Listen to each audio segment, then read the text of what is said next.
Hello and welcome to ElseNerds, a production of Galactic Networks. I'm Gregor Sprague. And am I Corey Scott? I've heard rumors that I wasn't anymore. You're his LMD. What? For all info on this show, including show notes and subscription links, go to ElseNerds.com. And for other Galactic Network programs, go to gncasts.com. On ElseNerds, we're gonna spoil things. We're gonna swear at you. We're gonna do a lot of things that are probably gonna piss you off. So enjoy. Yes.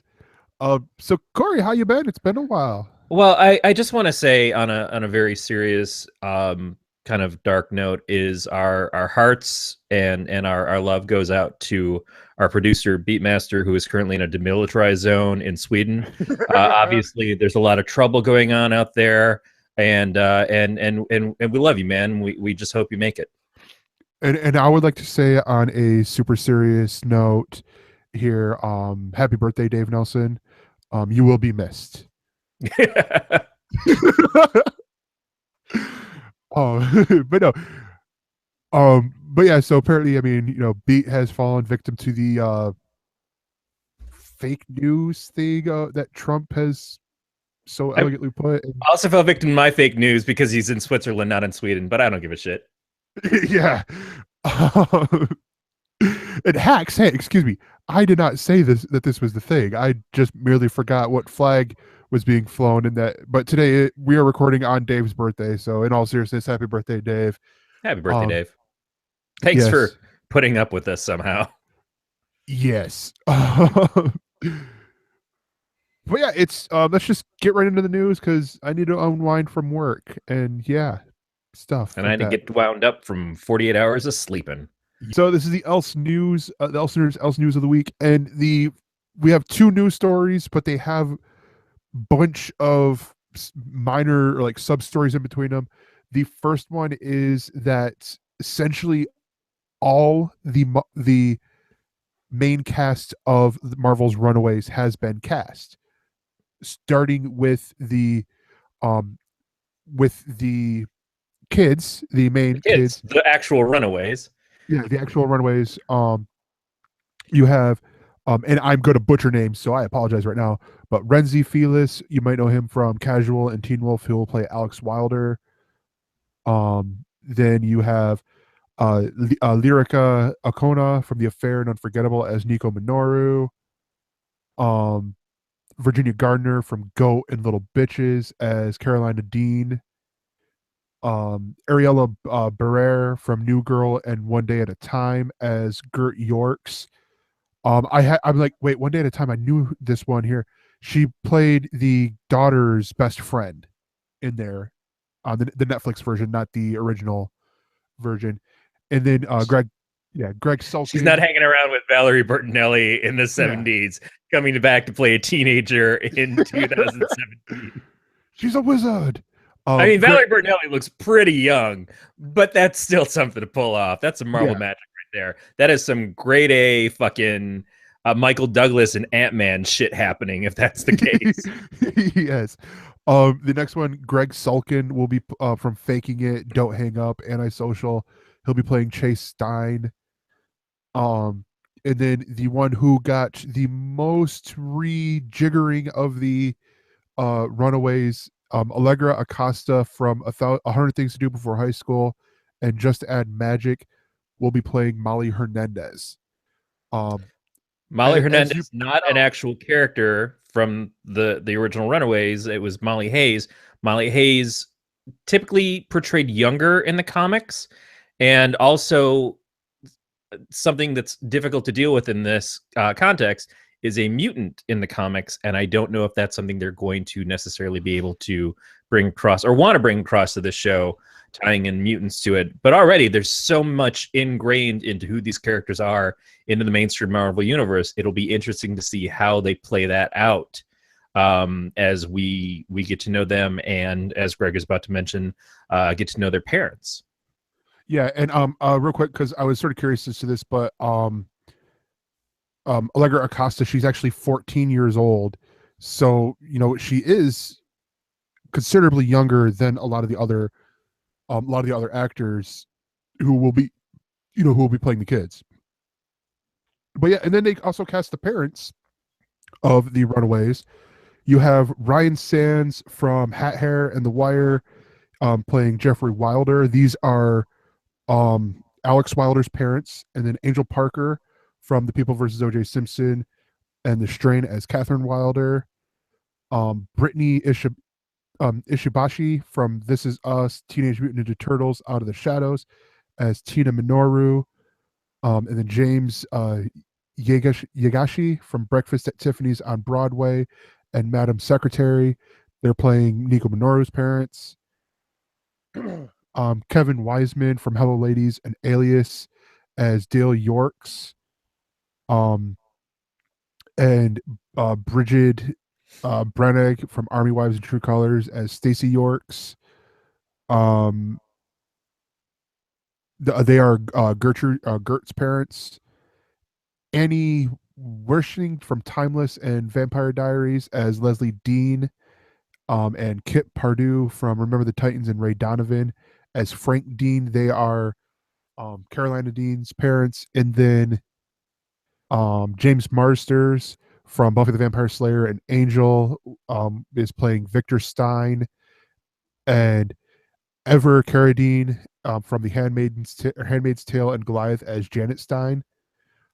These are who the Chase Stein's parents. That explains why they cast Greg Sulkin in my eyes, because Greg Sulkin is one of the ones that I know the most of. Well, not know the most, but I've seen the most of him because he was in the Disney Channel show the fuck is Wizards of Waverly Place. And I look at this, I'm like, I pictured Chase Stein when I read the comic, and I have the first volume up on my bookshelf above me here, as more nerdy. He's more Abercrombie model than, you know, the when you think of the nerd, you know, I don't know. When I read the comics, I saw Chase as more of an all around, not exactly jocktacular, but a popular guy, a pretty confident guy, and that's part of what the relationship between him and Gert is. And this, I will mention that one of my friends who has cosplayed Gert and everything was kind of upset with the Gert casting because Gert is a larger character, and there are not a lot of characters like that in representation in comics. And a big exploration of her character was her relationship with Chase, and it was explored. It was purposely explored by Brian K. Vaughan that the bigger girl gets the guy in this comic. He wanted that to be part of the story, and so there's some complaints and realistically some understandable complaints about the portrayal of is the actress who's playing Gert, is she gonna bulk up for this role? Is that something they're even gonna approach in this? And it's always kind of hard to say how well these things transfer from comics to screen. The other one being Molly, obviously. We'll have to see how any of this passes along. And there's also the question of the expectations of, we know at this point what the storyline is for the Runaways when it first starts out. We know the backstory of the characters. We know some of the reveals that happen. And when you're trying to move this over to the TV show, are they going to follow that in the same steps? Are they going to do a little bit different? How is that going to play out? Because there's some pretty major things that happen, which I don't want to spoil for anybody. If you've never read Runaways, it is, to me, one of the best books to come out of Marvel in the last, since the 2000s started. I think it's easily one of the best books, but it's also because it was kind of in its own little world while picking what it needed to out of the Marvel universe. It got to exist kind of standing alone, and it lost track, I think, more when it got involved in crossover stuff. And now all the characters have been kind of spread to the ashes. It's you see Nico in A-Force, you see Carolina and other stuff, but rarely do you see these characters as the team that they once were, or getting to follow up to their story. It's now been like, well, we'll just utilize them in these other things. And I don't really love that. I mean, it made sense at the time to do crossovers with the Young Avengers because they were the other kind of premier teen comic happening at that point. But this was something different. This was something special. And I know that when Brian left the book, it made it tough for it to continue. There were some other people who came out and wrote. Terry Moore did a storyline on it. Joss Whedon did a storyline on it, and they were hit or miss with what people felt as far as how it dealt with things that had happened before. But it was a very beloved book, beloved characters, and I'm excited to see it hit the screen. I have concerns, but I don't really know what to expect. And these are certainly some good people that have put into this. James Marsters is the one that I'm most familiar with because obviously I was a big Buffy and Angel fan, and Spike kicked ass, and James has kicked ass and other things. So I hope he gets this thing. But just in general, I look forward to this, but I'm as trepidatious of it as I am any Marvel series coming to TV at this point, with one exception we'll get to later. At least the problem is I care about this so much that I feel more worried about this than I do about, say, Cloak and Dagger, who are characters that I've long-term familiarity with, but I mostly don't care about. Yeah. I will say, because these, I credit the Runaways for where Glenn is the one who got me over the tipping point to just read comic books all the goddamn time. Runaways and Ultimate Spider-Man were the first two books that I would pick up. I'm not going to say regularly, because that's not really the case, but that I would go to the bookstore and try to find, but before I realized there's a comic book store, and try to find the trade paperbacks of them, or go into Target, because I think I got this Marvel Age thing. I think I got it from Target that has the first issue of the Runaways in there. If I remember correctly, actually, I'm going to grab it since it's right here. I think it's a flip issue with X-Men. Oh no, it's just straight up. Yeah, it's the full. I think it's the whole first volume, actually. Pride and Joy. Yeah, and when you say Ultimate Spider-Man, do you mean when it was still Peter, or do you mean when it changed over to Miles? Very first with Peter. I've got like volume 1, 3, 5, 7, something like that. Like it's weird numbering with what I have.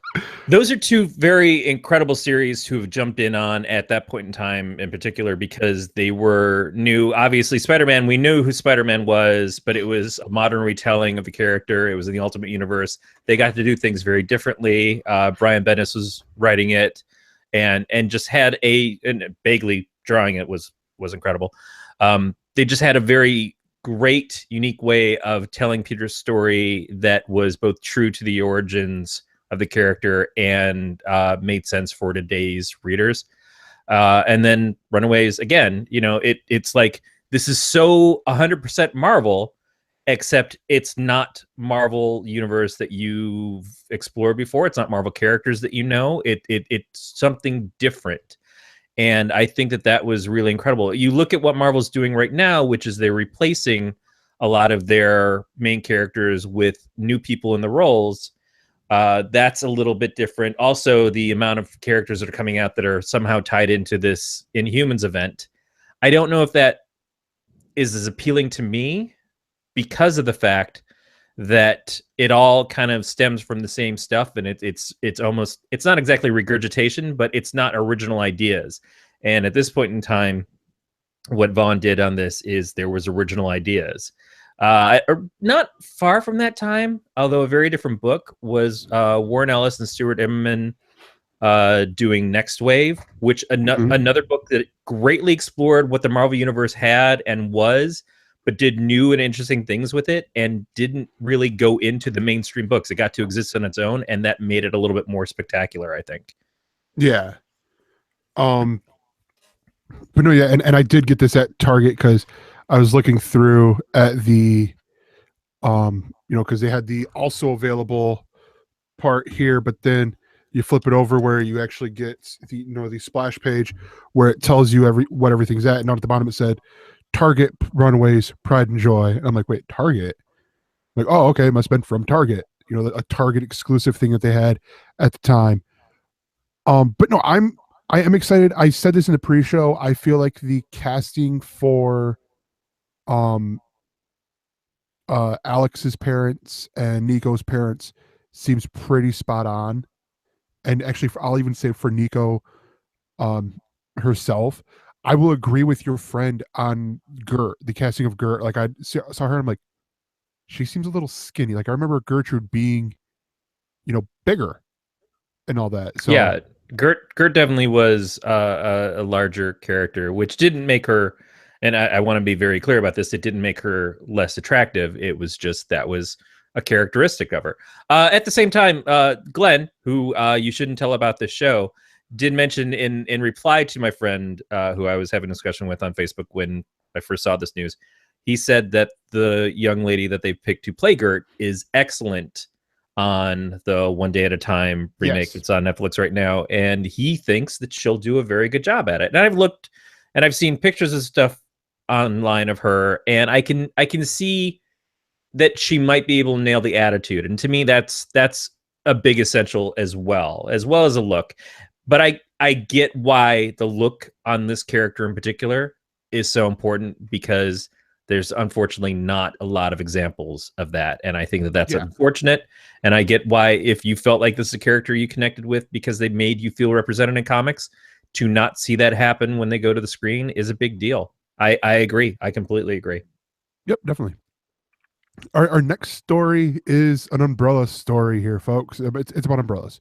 I bought a new one. No, that's not it. It's about Kevin Smith, and we haven't talked about him in a while. And this is the first part of the story is that pour one out for Mallrats 2 and Clerks 3, because as we were seeing here on the video, Kevin Smith is those fell through, so Kevin Smith is working on a Jay and Silent Bob movie or project. And so yeah, that's actually pretty, it's sad to see the other two things going, especially with what we had heard about with the TV show or the Mallrats. I think at one point it got turned into a TV show. Yeah, that's exactly it. He was doing Mallrats 2, and then the project grew, and he decided to do it as a TV series instead, and it didn't get picked up. Now, I remember him going through, and like he was mentioning, oh, I've just signed this person to be in Mallrats 2, and then it was like, I just signed this person to be in Mallrats 2. So a lot of the cast were coming back, and it was pretty important to see that happen. And then I think it maybe turned into a Mallrats of the next generation kind of thing, where we were going to see those original characters, but we're going to see them interspersed with younger characters hanging at the mall, which makes a certain degree of sense. I would assume that his daughter would have had a part to play in it. Yeah. She's certainly becoming more known for being in his projects. It'll be interesting to see her wind up in stuff that he doesn't have anything to do with, but that does eventually happen, and I think that she'll show that she's earned that. The Clerks 3 thing was a little different, because that became more of an internal problem, is that one of the main stars of the Clerks movies decided they didn't want to come back to do this movie. And I don't know if that's because of differences between them and Kevin, or problems with the script, or they just decided that they didn't want to act anymore. In both cases, it's a disappointing thing. I think Clerks 2 was a very strong film, considering how long had gone between it and the first Clerks. Also because Kevin had stepped away from doing the Askewverse characters in lieu of other things, because of some problems that Jason Mewes had been having with drugs was a primary reason. But when Jason cleaned up and was ready to come back, Kevin's like, well, good, then let's do this thing. I'd love to tell this story with these characters. And coming back the third time would have been nice to see. At the same time, one of the things Kevin said for years that kind of stuck out of my head, which goes back to when he was closing down shop on Askew, was no one wants to see Jay and Silent Bob in their 40s. And that's exactly what we're getting, because Kevin Smith is my age. And I assume Jason has got to be pretty close. That's what's going to happen. Is if there's going to be a Jay and Silent Bob movie, I hope to God it's not like the animated film that they did a couple years ago that to me was just horrendous. After such an incredible Clerks animated series, to see that animated movie just be a pile of shit. I don't want that Jay and Silent Bob back, certainly. And it sounds also like it's a follow-up to Jay and Silent Bob Strikes Back, is that because of the remake craze, Hollywood's going to remake the Jay and Silent Bob movie, and they're going to have to go and fight that again. It's a little too back to the well for me, and I don't know by the pitch. It does sound like a reboot, but they're rebooting the Bluntman and Chronic movie that they were trying to stop in Jay and Silent Bob Strike Back. Yeah, so then they have to go do it again. That's not terribly interesting in the elevator pitch to me. It's like, okay, well, I've already seen this movie with these characters. What new thing are we going to tell? Now, at the same time, when I got the first pitch for Jay and Silent Bob Strikes Back, the pitch of they're making a Bluntman and Chronic movie, I probably didn't think a lot of that, other than the fact that I was really into Jay and Silent Bob at the time. And now it's many years past that it's hard to say that I have the same love of the characters because they've been gone for a long time. Yeah, who knows what he's going to do with it? And Kevin, at least lately, has been doing more projects. He's been doing more work. He's been making films on his own. He's been directing shows for the CW, and he's going to be doing something else that we're going to talk about. Yep. So I'm glad to see him doing stuff, and I can't say that I'm not glad to see Jay and Silent Bob return, because I was certainly excited for Clerks 3, and I was certainly excited for Mallrats as a series or whatever. We'll just have to wait and see. No, I didn't think that, or I thought that Kevin Smith owned the rights for the movies. No, it was Miramax. The first time out, he made Clerks himself, and it was all his own baby and everything. But when those production companies start getting involved, contracts start getting signed, and it's a question of how much of this do you actually get to keep. Yeah, because that's the part that, because I'm seeing this in the big post that he had. It's like, so I don't own Clerks, Mallrats, Chasing Amy, or Dogma, but I do. This is him talking, but I do own Jay and Silent Bob. That I find really interesting. Like, he doesn't own, because I would, honestly, you say, who would want to see Jay and Silent Bob in their 40s? I would. I want to see where they would go in, as they're 40 years old. Maybe one of the things in the movie is Jay is now a father. Right. And see, that would be something else. And that's sort of what Clerks 2 did, is they took us to what Clerks would be today, and it was like, okay, they're not still at the quick stop, they're doing something else, but you get to see them making that next step into real adulthood. Yeah. And with Jay and Silent Bob, it's a question of, okay, I would be interested to see, they're not hanging out in front of a store selling weed to kids anymore, but they're still going to up and run to Hollywood to try to stop a remake of a movie based off of the fact that it was off their likenesses before. It's just, that sounds a little bit too much like they haven't changed. And that's exactly the problem that he had said about Jay and Silent Bob in their 40s, is that if they haven't grown up, then it just looks a little sad. I'm sure he's got a different way of looking at it, and I'm sure that creatively he'll come at it with a different approach than what I'm expecting. Yeah. And that's the beauty of it, is you don't have a lot to prove with me, because I am a fan from way back. I was kind of a super fan for a long time. I've got my giant Silent Bob sitting up above me on a bookshelf. I've got the bookends. I've got a ton of fucking shit that is Jay and Silent Bob related. So I'm easy to convert. Yeah. There's also a part of me that would sort of want to see, whether it's a short or something, but that would be the setup for they're going back to Hollywood. Silent Bob is now just known as Bob, and he's like he does like these college tours as a speaker or something. he's Meanwhile, the Milo Yiannopoulos or whatever the fuck his name is. Like, go ahead and people are just yelling not at that crazy, but yeah, and then Jay he's like a monk who's taken a vow of silence and whatnot, sort of thing. Jay is obviously he's a big proponent of medical marijuana and is going around the libertarian circuit trying to get in politics by mistake. Yes. But then the other bit of news here is, and the part of why the Mallrats and Clerks 3 got pushed back is because Kevin Smith is working on a new TV show. He's working on the Spawn spinoff for BBC America.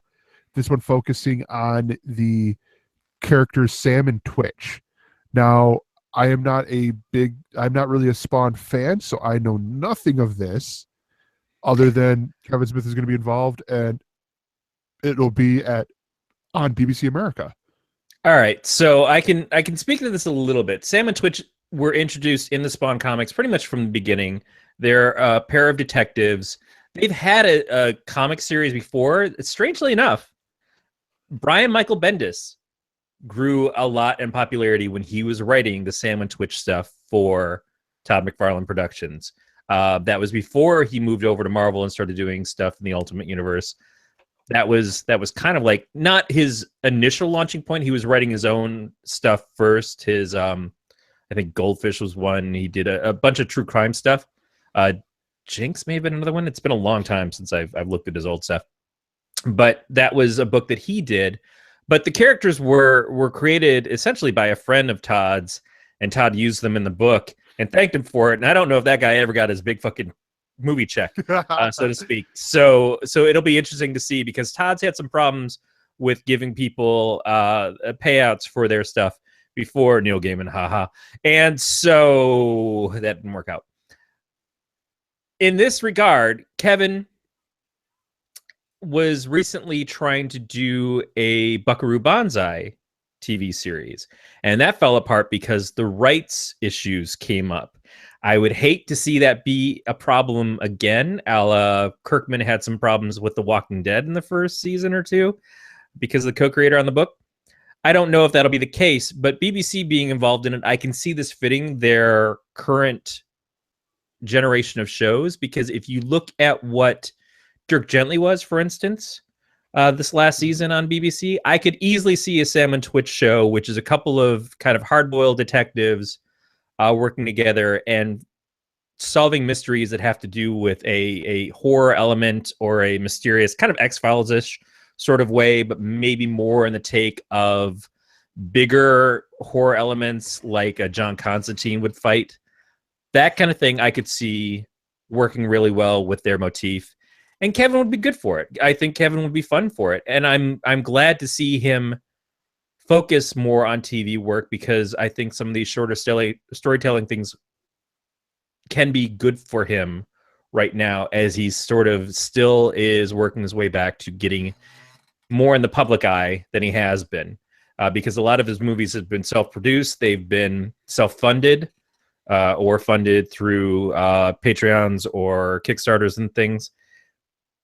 But Kevin was a big deal for a long time, and I think people forget that he was a really good director because he's had some unfortunate projects that haven't worked out, or he did Cop Out, which is not his fucking fault, dude. But whatever. This could be fun. Yeah. No, I'm excited to see this because, again, where I still have yet to finish Dirk Gently. That sounded a little dirty with how I ended that there, but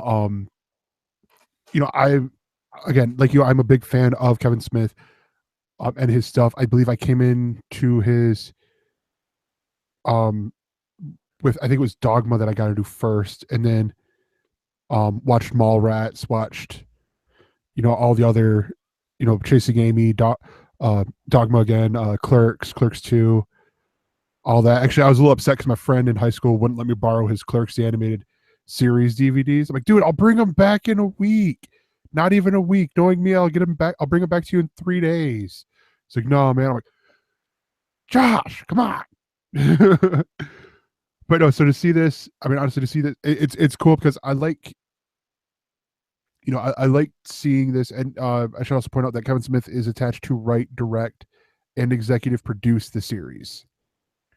Yeah, and since it's BBC, we can expect that it's probably a shorter season as well. Yes, which because again would be good. It would be nice to have something a little bit more succinct. I could see this being a co-production with BBC proper, to where it airs over on like maybe BBC Two or BBC Three over in the UK. Once it gets like Orphan Black does here. Yeah. And all that. Well, I think that's going to do it here for the Else News. We will be right back.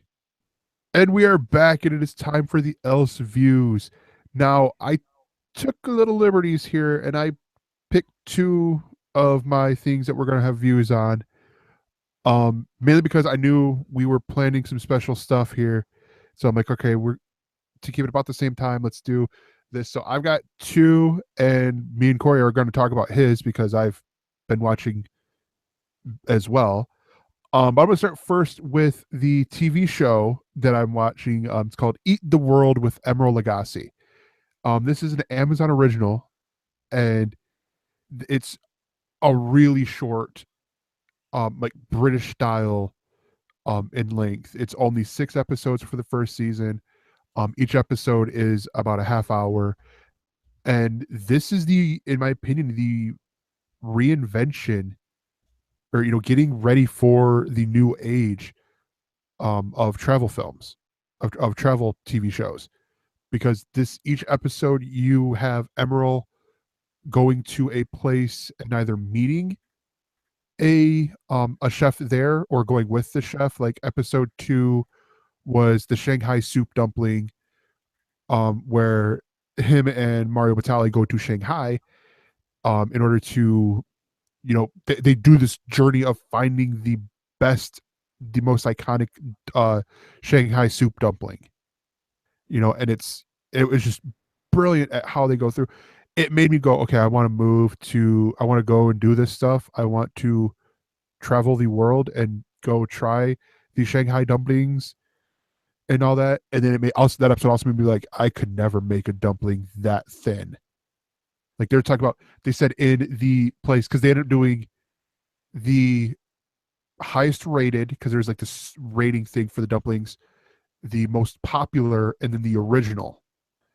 And the original, they said that their slowest person, that it takes them to make a dumpling, they make a dumpling in 10 seconds. I'm like, you fucking kidding me?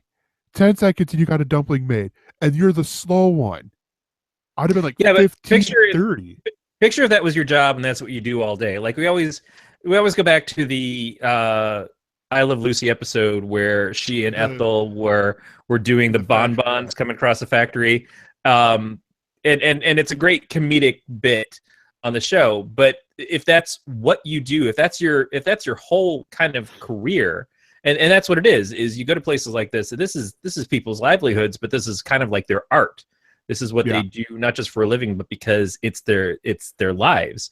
I could easily see that 10 seconds feels a little long to some of the old hats on the line there. Well, because this place that they're talking about, it's been in their family for, I think they said 160 years, and each dumpling has 18 pleats in it.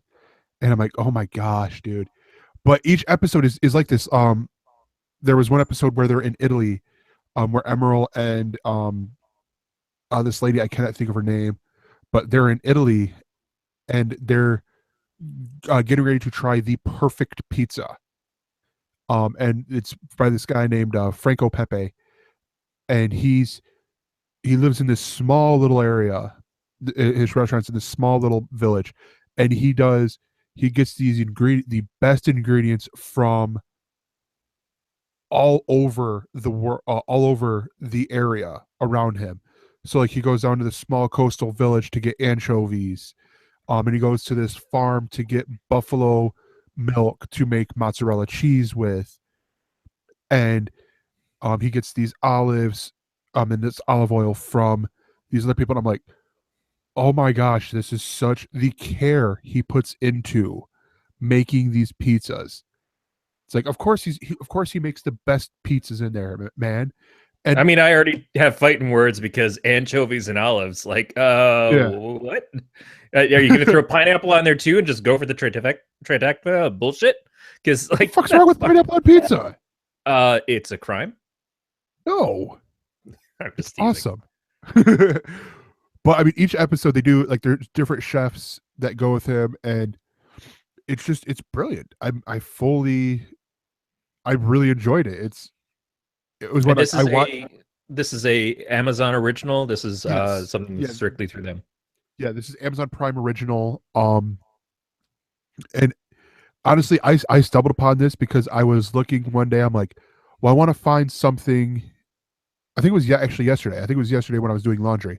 It's like I want to find something yesterday that I don't have to get fully involved in. You know, like I'm 2 seasons behind on Transparent. I'm probably 3 by now. I've only seen the pilot to Man in the High Castle. I haven't seen any of Bosch. I'm a couple episodes in on Good Girls Revolt and all that stuff. But a lot of those shows are hour-long shows, and it's like you sort of have to sit there and give it all the attention you need or you can. They're half-hour episodes. I mean, it's like I'm sitting there. Go ahead. Honestly, I almost chose for my show this week Top Chef, which I've fallen back into this season because it's so relaxing. It's a really good show. Out of those styles of shows, it's easily to me one of the premier ones. But it's just I feel relaxed when I watch it. I don't get antsy. I don't get worked up. I don't have to pay 100% attention. But every time I do, I feel rewarded by it. That's the reason why the Cooking Network is a success. Is for a long time it was because I'm going to learn how to fucking cook from this. Now I don't know that that's a lot of what the Cooking Network is. It's or food TV isn't, but the cooking channel might be. Yeah. But it's nice to be able to just kind of lose yourself and see somebody make something and especially see an expert speak on it. No, yeah, definitely. And that's where it's sort of like I where I enjoy like the Anthony Bourdain's like No Reservations, or I'm blanking on the name of the CNN one, Parts Unknown. With those, it's a little too, I'm going to say this in the kindest words, but it's a little too up his ass. Like this is where I go when I'm in Seoul, Korea, and all this. Where with Emeril, you had the guest chefs who were with him, who were like, talking about, well, one of them, he's probably, I think he's younger than me. He is actually the owner of Mission Chinese restaurant in New York. And like he talked about how, he grew up watching Emeril. And then Emeril turned around and introduced him to Chef Gordon, who got the whole celebrity chef thing really going and all that. And it's just, it's brilliant. I will warn a guest that if you were up Anthony Bourdain's ass, you would probably still get a better taste in your mouth than 90% of the quality food out there that you've probably experienced in your life, and certainly better than anything Guy Fieri makes. I was waiting for the Guy Fieri joke. I'm like, Guy Fieri joke. But no, yeah, I mean, but you know what I mean? Like he's with Anthony Bourdain, he's more. He's well, that's gonna sound terrible. An acquired taste. Yeah. You either dig on Anthony Bourdain or you don't. And we're at a Bourdain household here. My wife was into his show for a long time, and I certainly have nothing but great respect for the man. He's not my go-to like show or chef personally, but I'm an ultimate Brownite, and if you're a brownie, It's a different kind of show. Yes, exactly. But yeah, so that's my Hopefully first show. medicinal brownies. There's my first show. Corey, you want to talk a little about yours, or?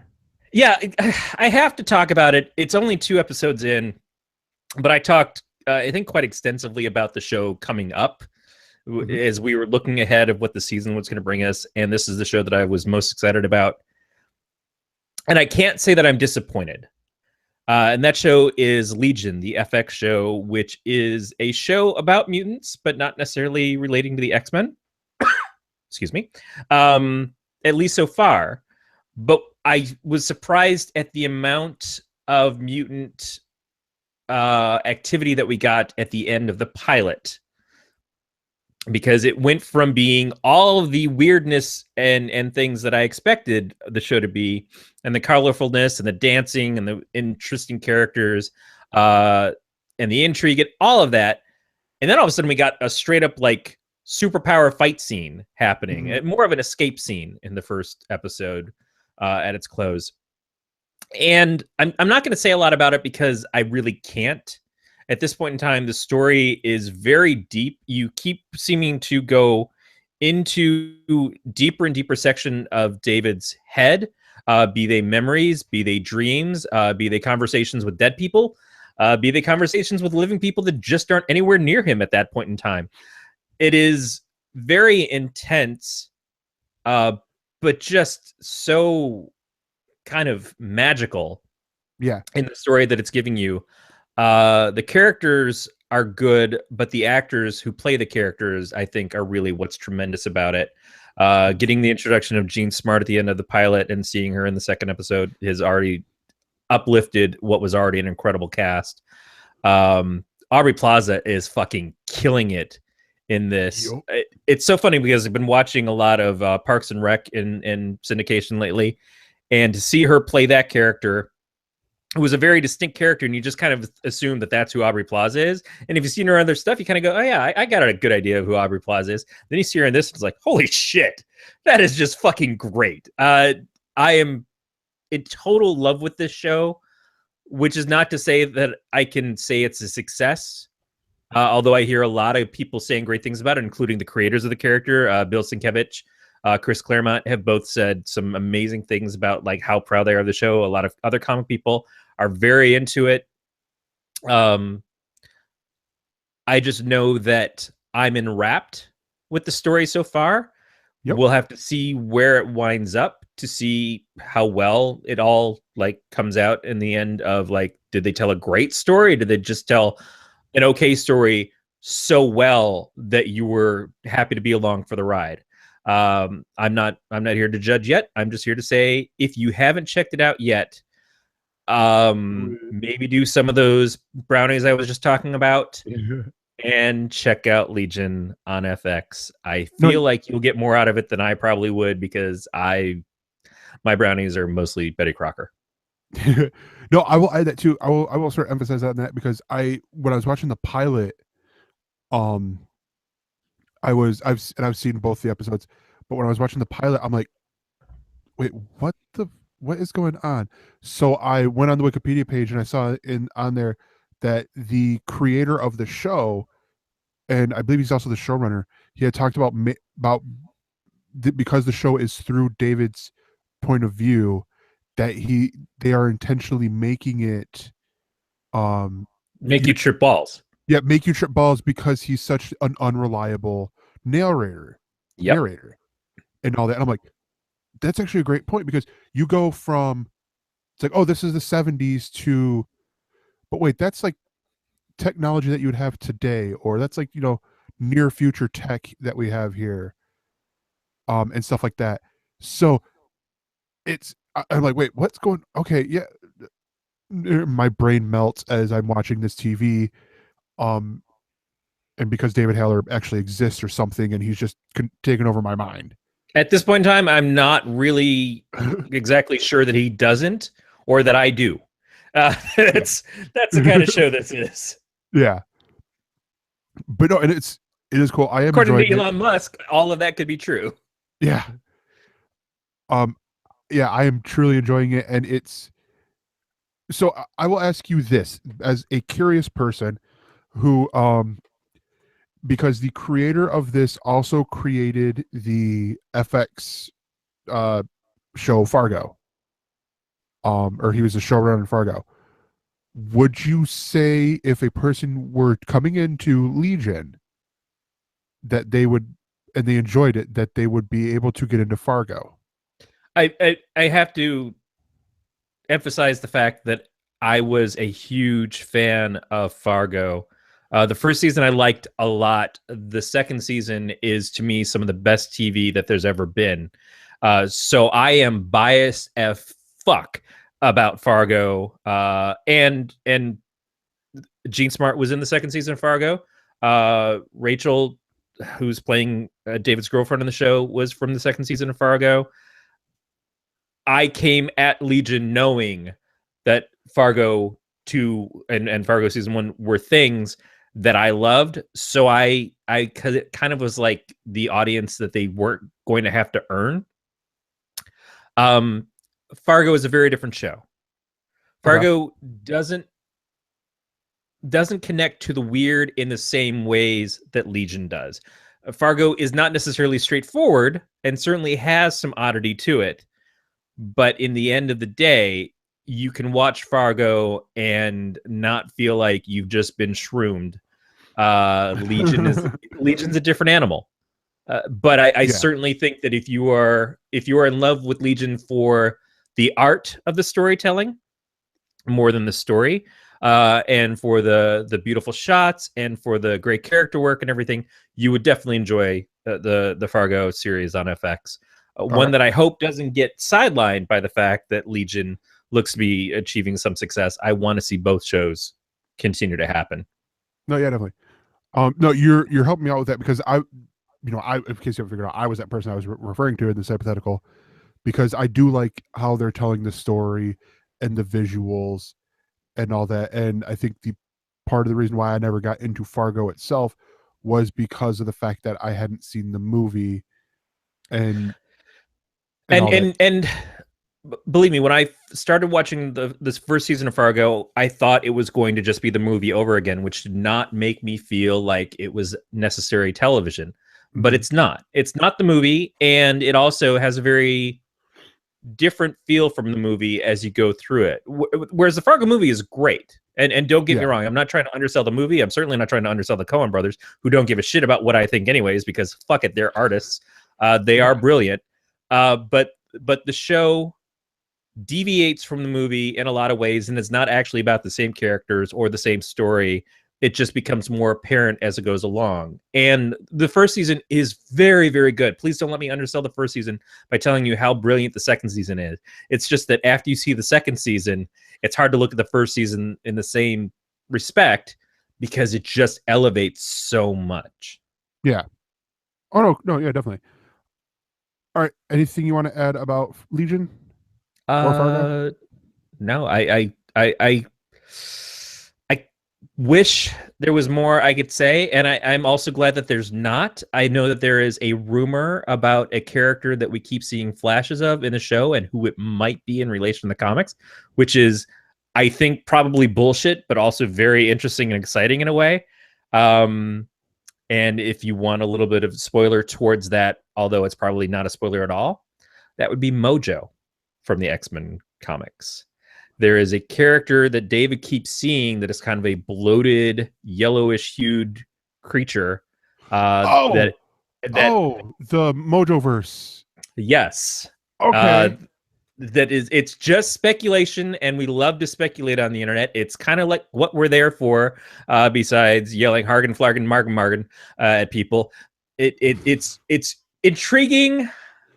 I would love to see what they could do with a character like Mojo in this, especially because Mojo is someone who watches TV all the time, makes shows, puts people into his programs, and it would kind of like third wall break us in a way that Deadpool can only dream about if this whole thing was actually Mojo controlling it and controlling us as people who are watching the show.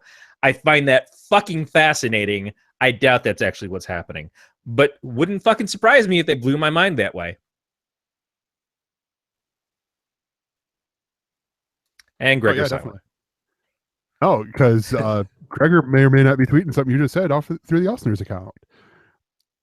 Okay. But no, so yeah, that's I didn't even catch it on my quick mojo because I was thinking the other guy that doesn't really say anything in the first episode, that's the yellow-eyed guy. Yeah, the yellow guy. I was thinking he might be. I'm like, wait, could he be what's the not is it not Mastermind? What's the guy who like negates powers? Oh, geez. There was Leech.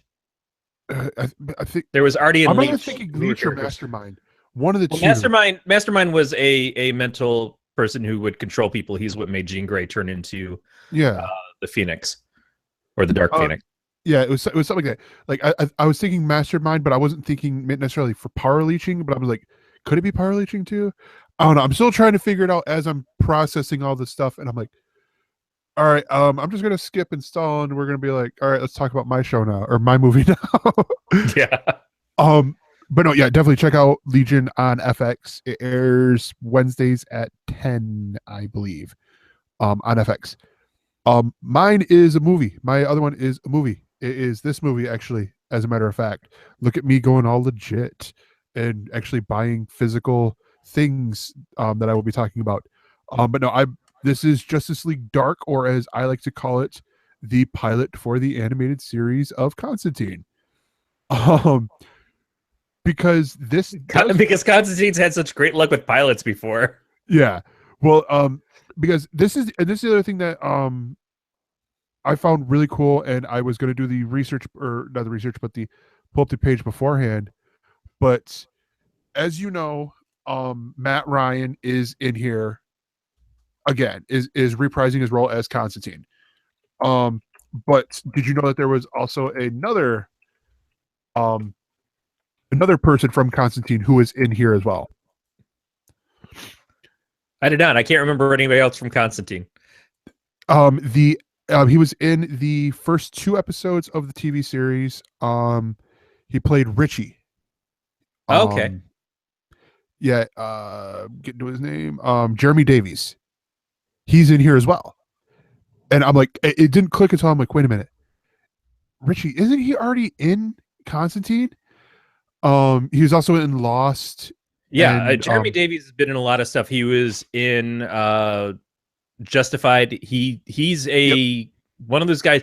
Always looks a little weird, but picks some incredible parts.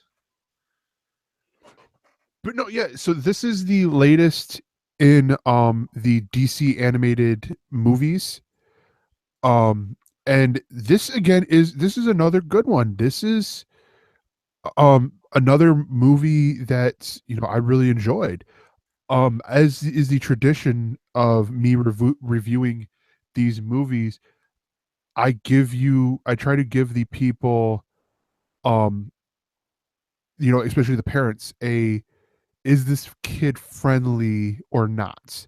There are some movies like The Killing Joke or Assault on Arkham, or I think there's another one that I'm like, no, this is not kid friendly at all.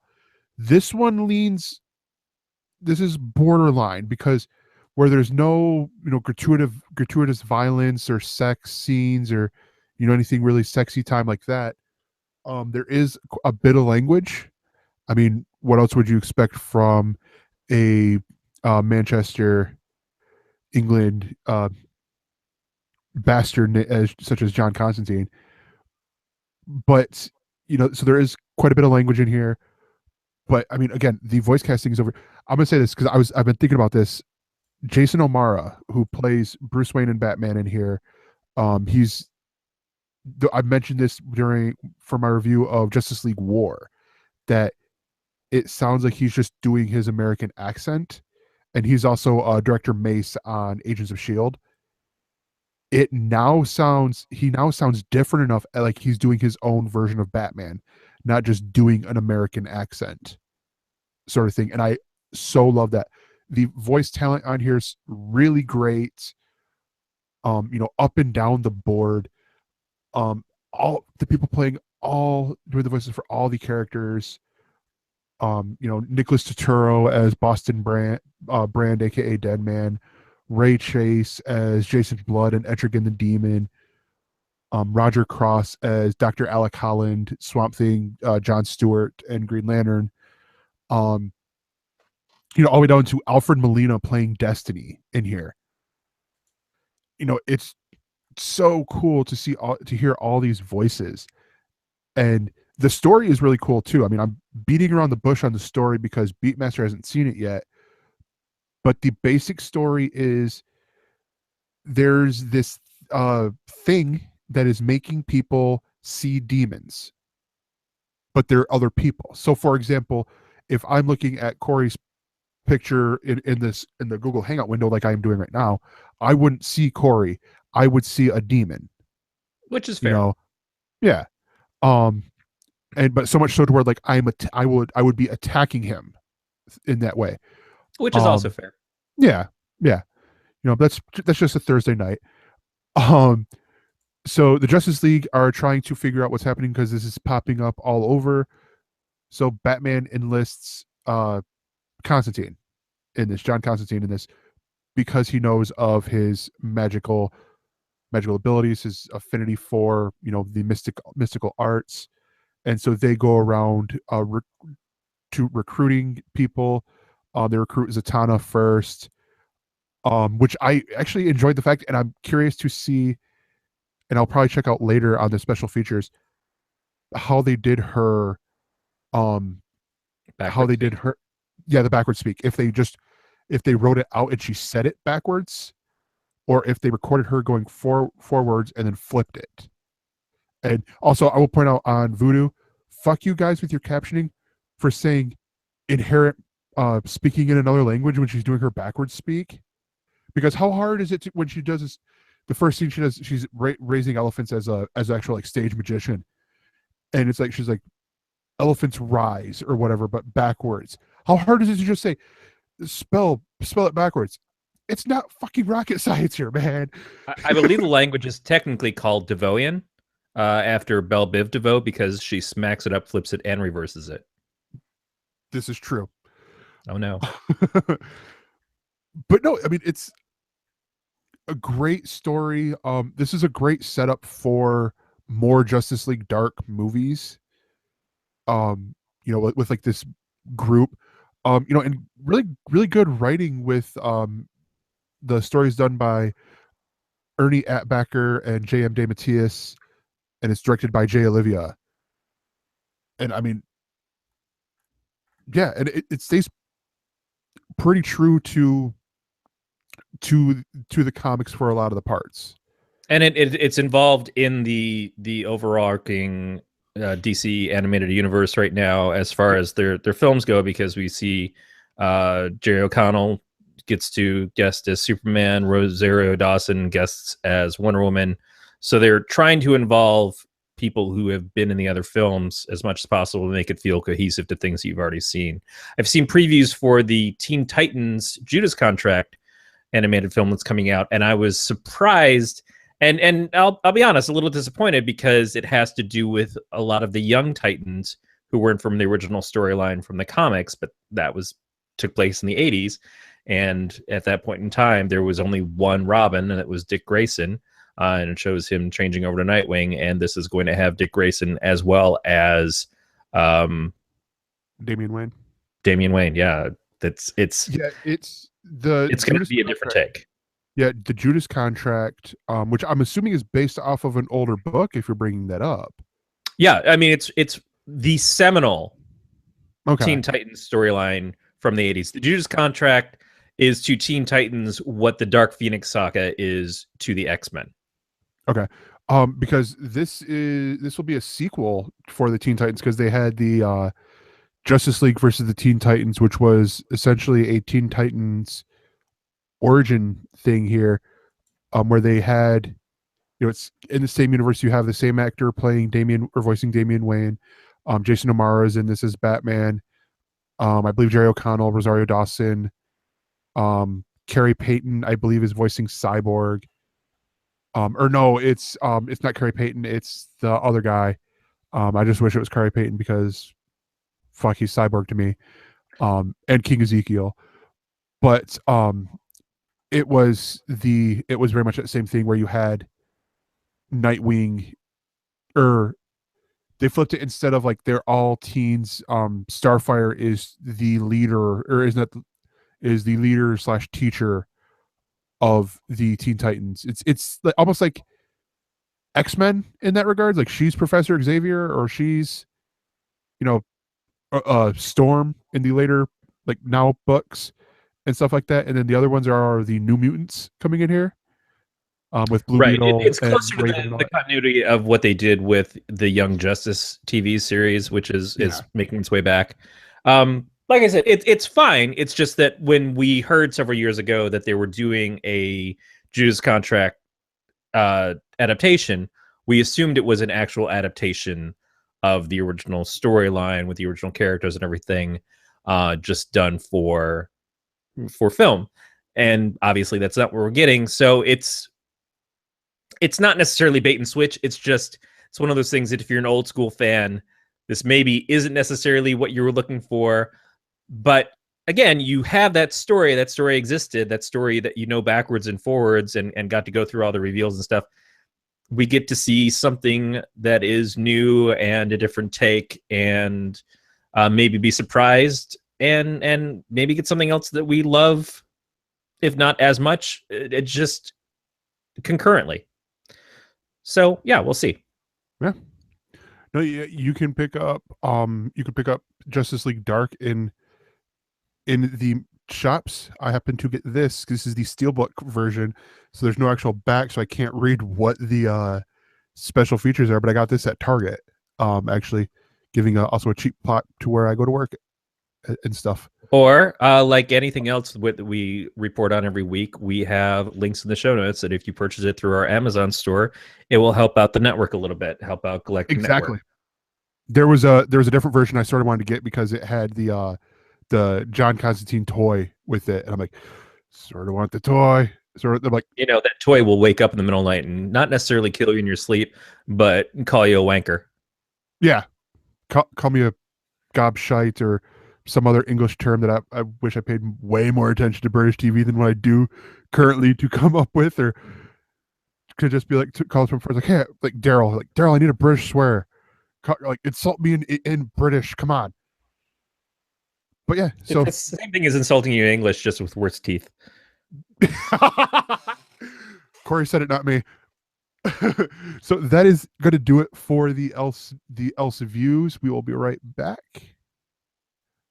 And we are back, and it is time for the ElseWords. This is our discussion topic of the evening, and it's a little bit of a timeline of what's been going down in the course of making the Batman. So we start off, quick overview. Ben Affleck. Where were we? Where did we begin? Let's go back. The first story here that Beat has put in our doc is from the 10th of January, 2017, where Ben Affleck affirms he's directing the Batman. He went on Jimmy Kimmel saying, "Hey, I'm still directing the Batman, and I'm going to do the next Batman film. We're working on it." It's one of those things that's really frustrating because, like with Live by Night, it took me a year and a half to write it and get it ready, and I worked really hard. It's just nobody gave a shit. No one was like, where's Live by Night? But with Batman, I keep getting the like, where's the fucking Batman? And I'm going, bro, I'm working. Give me a second. This leads to on the 30th of January, Hollywood Reporter reports that Ben Affleck and executives had been unhappy with the script for weeks, and that Ben Affleck is no longer directing the Batman. We then fast forward to February 9th, where the Batman movie gets a new script, new director, and likely 2019 release date.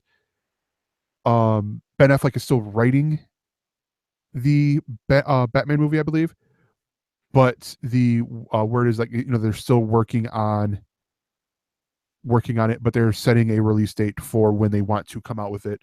all this while I believe at the same time they had announced and were showing stuff of Joe Manganiello as Deadshot.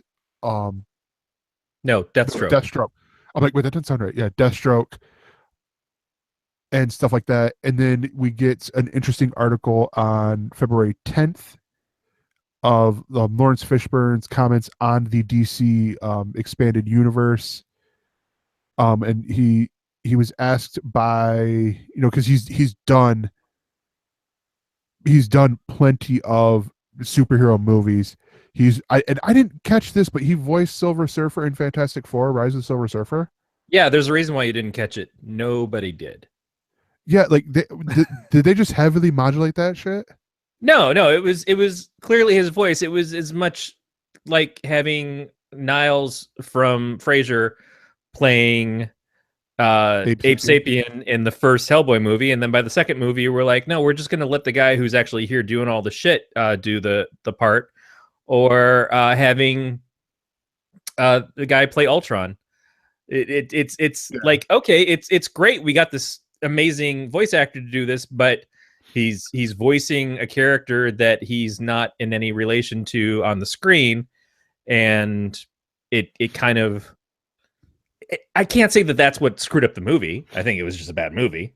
No, yeah, because I mean, I've seen Fantastic Four: Rise of the Silver Surfer. I don't remember Morpheus being the voice of Silver Surfer. I can't tell you that I remember much of that fucking film. Yeah. But to go back to his comments, he said, they asked me to come for a day, but I couldn't work it out. This is in relation to him showing up possibly in the Justice League movie. He plays Perry White in the Man of Steel film and in Batman v Superman. He said, I couldn't work it out schedule-wise. And really, what do you need the newspapers and Justice League for? You want to see The Flash. You want to see Aquaman. You want to see Wonder Woman. You want to see the Lantern, who we have not had an announcement on yet. We've been waiting 35 years for these characters to show up on the screen. What were they doing over there? Marvel's been kicking their ass. This is the comic book geek in me who has a collection of comic books. I've been waiting to see these people on screen forever. I think we all have, Lawrence. I think we all maybe wish that we had taken the red pill so we could actually have our fucking movies instead of looking at drab reality of where this shit seems to not be getting made. But let's move along on to the next part of the story. Well, I want to point out here, because they asked another question. As a comic book geek, were you surprised at how quick fans and critics were to jump all over Batman vs Superman? And Fishburne's response was, look, I love what Zack Snyder does. Jesse Eisenberg, this little dweebish guy as Lex Luthor, for me, that's a genius move. But the whole thing with Martha Kent and Martha Wayne, I don't know, man. I'm way too white to read this sentence. I don't know, man. I must be sentimental, but that's some heartwarming shit to me. Heartwarming stuff to me, so yeah. I don't get it. I don't get it. And but again, it's one of those things, like, I agree with Lawrence Fishburne on the first part there. I mean, Marvel's been kicking their ass when it comes to the movies. So then we fast forward to later on in that day, there's an article that comes out from Deadline.com that WB has offered the Batman franchise, not just the movie, the franchise, to director Matt Reeves. Matt Reeves, who did War of the Planet of the Apes, and I cannot think of any other movies because I'm only going off of what the headline thing says. And then we go to a week later, a full 7 days, and negotiations had broken down with with director Matt Reeves over the Batman. So that's sort of where we're at now. Last I knew. The news could have changed, and so we're gonna drop the rumor, right? We're gonna talk about the rumor that has kind of bedeviled this whole thing. So I as a person who, for Galactic Networks, I did the whole splash page thing, and so I hate rumors personally because I feel like a jackass when I get something wrong and I report on it. No, absolutely. And that's why this is a discussion topic and Yeah. not news. This is not, we're telling you this is something that's officially happened. This is us talking about, there is a rumor. It's a pretty strong rumor, but nowhere near confirmed. There's been nothing that's been reported at all by any credible source. It's just people are talking, people are talking, and a lot of people are saying, and I'm hearing, which seems to be the popular way to get your news these days. Hashtag safety in Switzerland. But I'm just, in this discussion topic, we will mention that a rumor is going around that Ben Affleck wants out of playing Batman in the films going forward. Now I'm gonna point out, because with what they said with the rumor, it does make sense for rumor, and the reason why I laughed is because you said safety in Switzerland, just as a more of a dig back at B. It's brilliant. I loved it. But I get where this is stemming from, because at first Ben Affleck was set to write with Jeff Johns, direct and star in the Batman movie. Now, which already, if that was the case, if he was writing the script with Jeff Johns, and the first problem that they have is that the script doesn't work, that is a huge statement about their belief in Ben and in Jeff Johns, who is the overseer for a lot of the DC stuff at this point. He's the guy who's supposed to be coming in to fix the things that are wrong, that people have felt are wrong, perhaps, with Zack Snyder's take on the DC universe so far. Yeah. And these were our saviors. You were supposed to be the chosen one, Jeff Johns. And now I'm left looking at you burning on the ground. Did you just quote Man of Steel?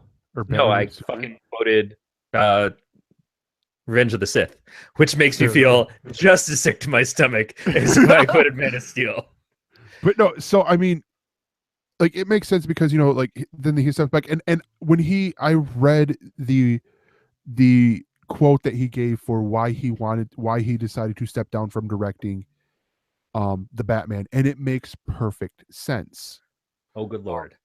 Part of it, I think is, go back to the quote from when he was on Kimmel, where he said, he spent, he was frustrated. He spent a year and a half to write and get ready to work, to write Live by Night, a movie he loves, a movie that he put his heart into, his soul into, a movie he was probably hoping was going to be the next Argo. Yeah, exactly. He's come off of Argo, and I believe The Town was before this, and then this, and he was hoping it would keep going and building that momentum, and everyone just shit on it. And which is, I mean, realistically, it could just be that it was not a good film. It could be that even if he had every ounce of time and attention on that film, that it still wouldn't have landed with an audience. It's absolutely possible that that's a case, that it has nothing to do with this. But it is one of those things where his last two movies that he wrote or co-wrote and directed and starred in, he had very good success with. He at least had good word of mouth from it. And this movie struggled. Yeah. And so, I mean, it could be, like you said, it could just be confidence has gotten shaken. But then, we look at, and we've seen, and I've said this before, that Ben Affleck respects the character. We talked about before, and that week of Batman vs Superman, that there were reports of him being in the suit rewriting scenes and all, ghostwriting stuff for the movie and all that. And that just told me, that put in me like, okay, this dude knows his shit. Let's be careful here. Yeah. Being in the suit and saying, I am the Batman, and then rewriting scenes because you're actually the Affleck, and there's a lot of heat behind you right now, and so you have the ability to say, I'm going to rewrite this scene, does not necessarily mean you are the best person to write that scene. Because again, going to the problems with this movie starting out seems to be a disbelief in the script. Yeah. So now that doesn't mean that the script wasn't good. It may be that the company is like, oh, that's a fine and well done Batman movie. That's not what we want for the superhero films as we're doing them right now. It could have been something that was very down to earth, very mano a mano kind of thing. You know, we're working with an older Batman who's already established and is maybe in the darker years of his life and stuff. Or maybe that's not the Batman that we're going to see in relation to how he's supposed to be kind of turned around after Batman v Superman and seemed a little bit, not necessarily younger, but a little bit more jovial in the previews that we've seen for Justice League. But he wanted to go back to that theme. It's hard to say why the script didn't work and who says the script didn't work. But whatever it is, at the end of the day, that was the first change. That was the first thing that they said. At this point, we can't get the script to work. Also, we have to take into account that Flash has gone through a lot of problems very similar to this. Multiple directors have come onto the project and left. Multiple scripts have been taken down and now started all over again. And Flash is a movie that was already on the docket. The Batman was something that wasn't even part of the initial announcement of the next 10 years of films and became more of a primary thing when Ben Affleck got involved. They're like, we're not just bringing in Ben to wear a suit. We're bringing in Ben to be involved in making these movies. And at this point in time, it seems like they're shaken with that relationship. And now Ben is stepping back from directing, from writing. Does it make sense that he might want to step back from starring? Now, I'm gonna make an argument here, and it's an argument built on history. And it's an argument that I think we can go back to our Kevin Smith conversation and realize how this has gone down before. Ben Affleck started out, you know, a okay actor, and he was in some fun Kevin Smith stuff. He did Chasing Amy, and Chasing Amy kind of took him into a more dramatic turn. Now, as he started to build up his following, and he started to become like a kind of it guy for Hollywood, he also dated a superstar of a completely different thing with Jennifer Lopez. And they made a very unsuccessful film. But this was after a string of other films that Ben was having problems with. Paycheck, Kevin Smith loves to say the joke because that's what that film was about, was the paycheck that Ben got. But Jersey Girl failed more on association that it was Ben and Jennifer Lopez together again, although briefly, after Geely was a shit-shodden mess. Now, after a explosive number of films that just failed for Ben stepped back. Ben stepped back from Hollywood. Ben stepped back from his relationship with Jennifer Lopez. After Daredevil and everything, he wound up dating, a little while later, he wound up dating Jennifer Garner. Yep. And they got married and everything. And it took Ben some time to come back. Now, one of the things that I loved about Ben is that he had a pretty decent sense of humor and humility about the whole thing. But you can tell it fucking drove him crazy because he was the Hollywood it guy for a brief flash of time and then lost it. So he scraped and worked hard and did everything right to finally come back, you know, by doing Argo, by doing The Town, by getting people to go, oh shit, Ben Affleck is pretty fucking good. He did smaller parts. He played Superman, but not Superman. He played George Reeves as Superman in Hollywoodland. Like, he did a lot of stuff that it was like, okay, this guy has figured out what he needs to do. And in much the way that Ryan Reynolds had to kind of reinvent himself and fight to get his career back after failing so hard with Green Lantern. So Ben Affleck is back, and Ben Affleck is getting a lot of attention and a lot of good love. And then Ben Affleck gets announced as Bruce Wayne, and the internet goes fucking batshit crazy in a way that only being Batman a movie would make you do. So it's not all love for Ben. He hasn't really had to deal with this kind of like hatred from people in quite a while, and he's not sure exactly why. But as soon as he gets announced as Batman, it's like, oh, fuck no. Ben Affleck, Batfleck? No, that ain't going to work. And then he does the movie, and he's sure that the movie is going to make sense and it's going to fix everything with the naysayers. But unfortunately, it doesn't. And as Beatmaster just showed on the video a second ago, Ben Affleck becomes a meme. That is a terrible place to be when you're suddenly seen more as a joke in a still than you are as an actor, a writer, and a director when you're finally getting stuff back together again. So Ben Affleck right now doesn't benefit from being Batman. He doesn't benefit from being in superhero movies at all because superhero movies helped kill his career before. Ben Affleck right now wants to be seen as an artist, as a writer, as a director, as a solid actor. All of these things that he's earned the right to be seen as. But he's in a shit pile that is superhero movies. And I'm not saying this about DC because we know from experience that Joss Whedon stepped away from doing Marvel movies. After making 2 movies that made $1 billion each, Joss Whedon said, this shit is fucking hard. Mm-hmm. Anybody else who's worked in these films knows it's fucking hard. And DC/WB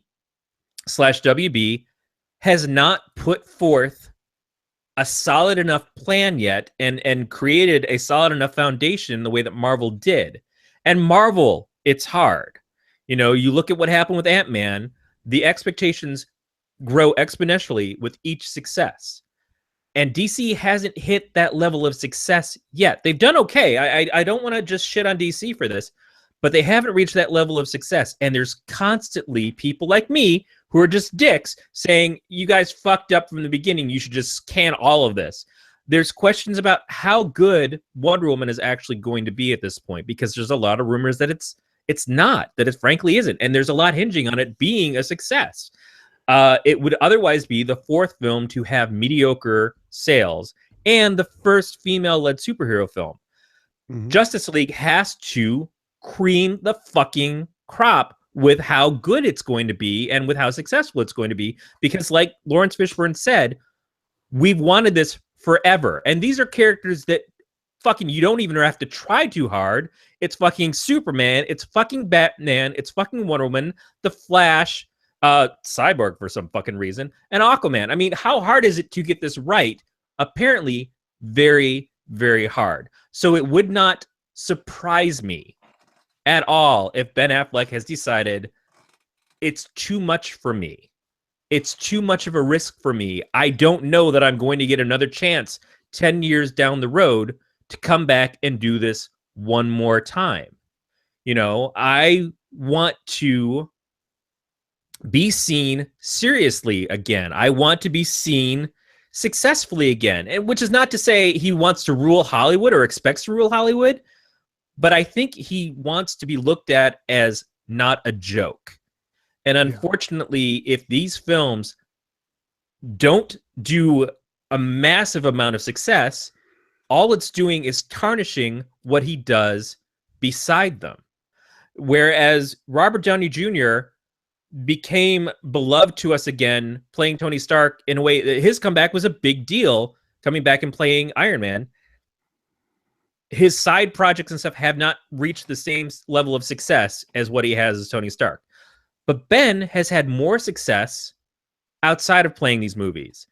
And these movies are hitting him at a time when he can't take those hits because he doesn't have it in him to go through this again. And I get it. So if, big fucking if, it's the case of he's like, I'd rather just break contract and run out of here because it's not fulfilling to me to do the script at this point. It's not fulfilling to me to direct at this point. How much is it in me to stay fucking cut all the time and look great in that fucking suit to show up and do work that I think is mediocre to begin with? I'd rather go. Put a younger guy who's hungry for it in the suit. Yeah. And that doesn't mean that I think anybody else is going to be able to make it work better. I don't. I want to see Ben feel good and find success again. No, yeah, definitely. And I mean, so what do you, I think I asked this last time we had a big discussion about DC. What do you see as the way for DC the movies to have, because like here's sort of what I see happening. I see, you know, and I hope this doesn't happen. I hope Wonder Woman kicks ass because, you know, I'm desperate for a great Wonder Woman movie. Yeah. Don't get me wrong. I want that more than I think I want any other superhero movie to succeed at this point. But like you've pointed out, we've had Man of Steel, Batman vs Superman, Suicide Squad, and then Wonder Woman would be the fourth, right? Or is there one? Wonder Woman would be the fourth, and then Justice League will follow that up.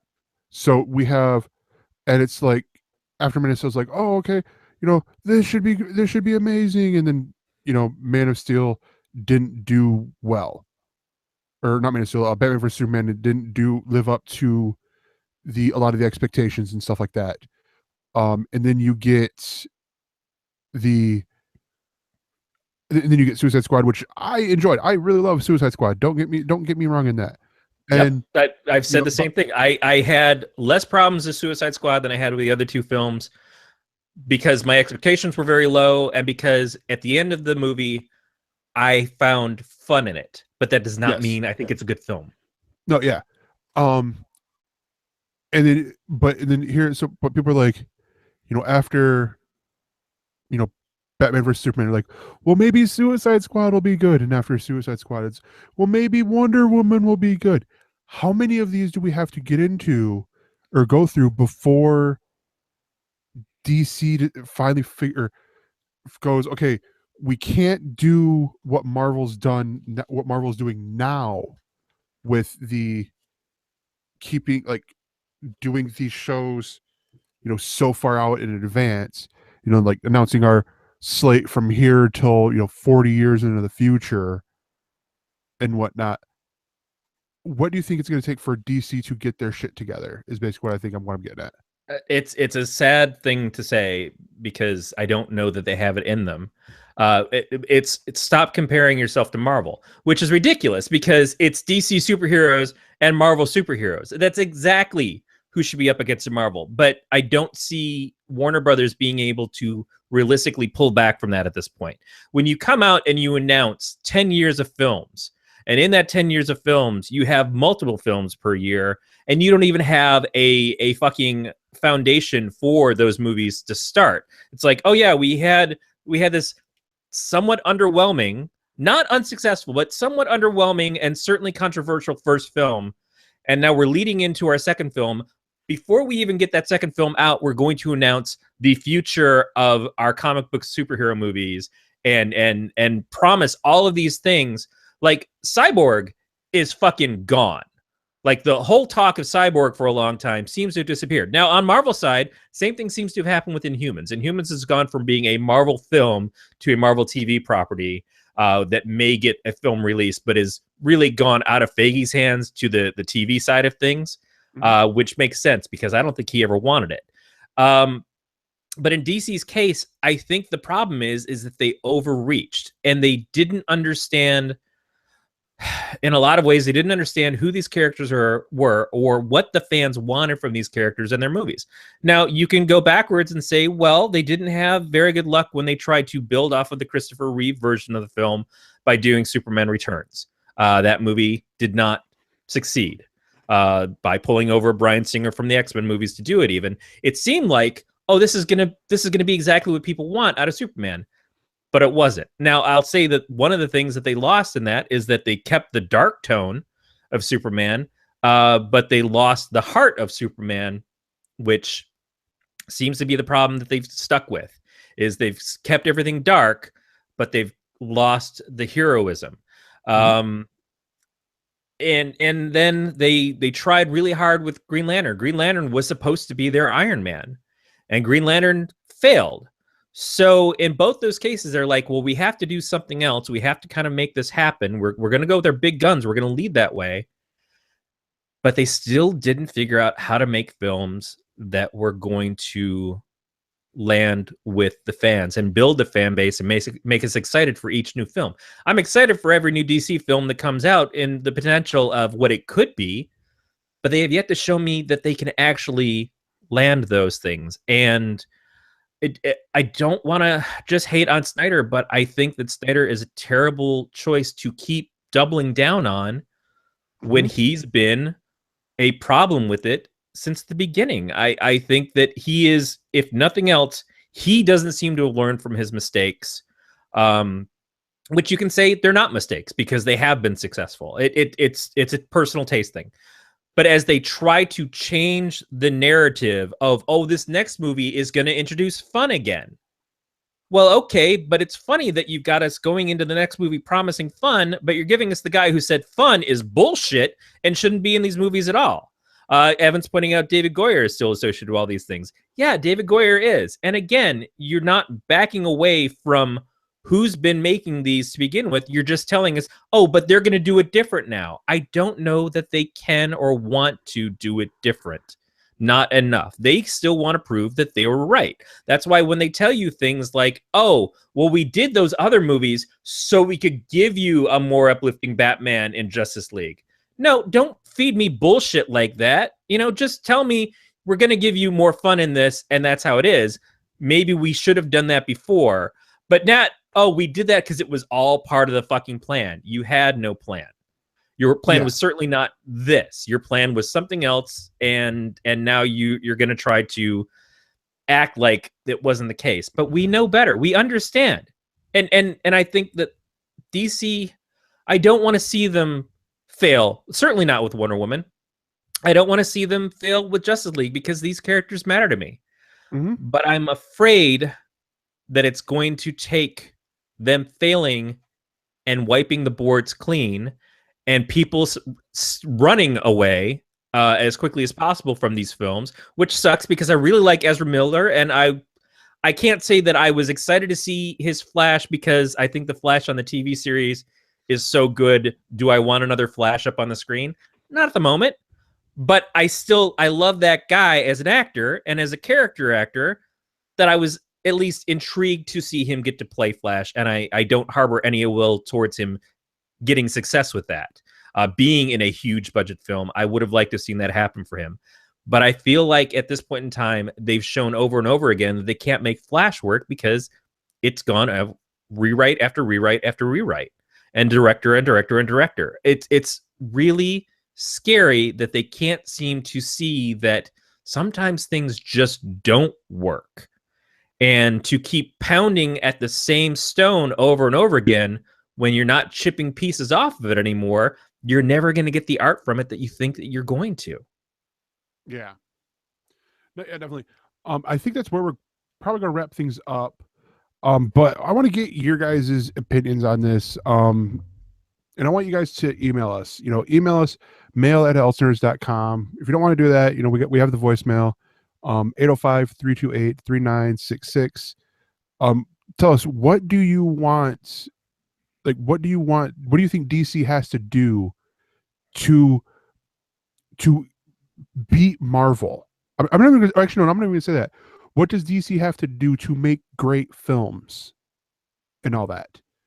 Yeah, I don't want to put it on the onus on them to beat Marvel at this point. Marvel is a fucking juggernaut that will only be beaten by itself at some point. And I want to see this looked at by other production companies that are trying to create their own universes like this. I want the people who are doing the Universal monster thing and trying to make a shared universe out of that. I want the people who are doing stuff with Transformers and then introducing other characters like Visionaries and G.I. Joe and shit and trying to make that all shared universe. I want them to take a big look at, do you really believe that it's better to make 10 movies before you can show that you can make one movie? Because that's not ever been how films have worked. Even most films that have been trilogies started out as one really good film, and then they proved themselves to be able to get the second and the third. Star Wars. Fucking Back to the Future. Yeah. Lethal Weapon. Lots of movies that have gone on to be successful. Friday the 13th. Halloween. It's like they didn't come out planning on being a huge number of films They came out trying to be one movie, and the success of that one movie is what allowed them to continue. Definitely. You can find other ways for us to follow us by going to gncast.com/subscribe. You can join us on our Facebook page under Galactic Network. You can follow the show on Twitter or the network. The show is at ElseNerds. The network is at Galactic Netcast on Twitter. You can follow our producers at Beatmaster80, at Mr_Fusion. You can find Beatmaster under a bunker. Yes. Hashtag keep Switzerland safe again. You can find me at that Gregor, or on Instagram at that.Gregor, because I found out you can change your name on there. So fuck yeah, I did. And Corey, where can people find you? You can find the stuff that I help make, and this is the thing, is I sit here and I talk about other people's art every week, be it on this show or be it on Podcast of Terror. And you're like, well, fuck you, Corey. Why don't you make something? Well, I have here and there. So you can go to don'taskcomics.com. Now, not all that stuff is mine. A lot of that stuff is basically the works of Levi Krause, who is a very dear friend of mine, who I love, and I love his work. But I did write some comics for him under Bauyar. You can also check out the other comics that he's done, Levi's World, Spells, the comic he shares with his friend Scott Hall, which is Shock. All those things get published there, don'taskcomics.com. Also, if you haven't heard me rant enough, I was on this past week's episode of Mind of a Geek over at igstudios.com or in Geek Studios. I got to talk with Nate and Brandon for probably way too long for their tastes. The show, I think, is a healthy 2 hours, but if you are a Patreon supporters of theirs, I think you can get the entire show, which is almost 5 hours. So wow, be very happy I held back a little here. Yeah. Also, I should probably point out that you could find me. Every week I do the comic book stuff for Galactic Radio, but I was on the occasional show. Before Valentine's Day, I was on Trivia Geeks, where fucking I should have won, but my goddamn captain didn't go all in and all that, and I aced the fucking third round quiz. Son of a bitch. Both of those shows are brought to us by Blazing Caribou Studios. Blazing Caribou, run by Carrie and Sean, two excellent people. Yes. Certainly friends of not only this network, but of us, people that we love. Sean's birthday, I think, was this weekend too. Yes. I was on Facebook. I miss everything. So happy belated birthday, Sean. Yes. I can't blame Sean, because my original team captain was the guest host and all that, because I was going to be with Imram. But yeah, so anyways, that's over at Trivia Geeks. But the final thing to say is this has been a Don't Tell Glenn production. We will see you next week. Or else Switzerland.